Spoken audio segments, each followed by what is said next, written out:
Teka muna mga kapatid, magnilay muna tayo. Sa Ebanghelyo ngayon, pinaalalahanan tayo ni Jesus na hindi siya naparito upang alisin ang batas, kundi upang tuparin ito. Itinuturo niya na ang tunay na kadakilaan ay nasa pagsunod at pagtuturo ng mga utos ng Diyos. Ang kwento ng pagpaslang kay Julius Caesar noong Ides of March ay isang makapangyarihang paalala. Sa kabila ng babala ng isang manghuhula, hindi ito pinansin ni Caesar, kaya nauwi sa kanyang pagbagsak.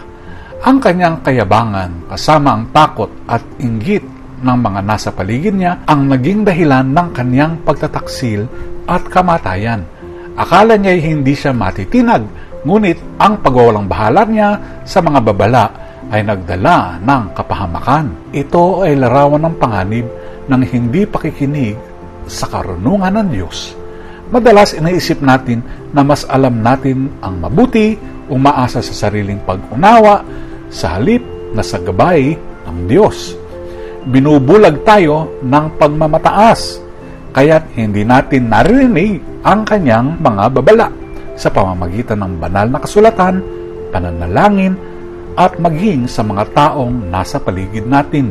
Tinatawag tayo ni Jesus sa pagkukumbaba at pagsunod. Ang mga utos ng Diyos ay hindi para pahirapan tayo, kundi upang protektahan at gabayan tayo sa tunay na kaligayahan. Tanungin natin po ang ating mga sarili. Pinakikinggan ba natin ang tinig ng Diyos sa ating buhay o hinahayaan nating ilayo tayo ng ating pagmamataas sa kanyang katotohanan? Naway piliin natin ang karunungan kaysa kayabangan at pagsunod kaysa sariling kagustuhan. Amen.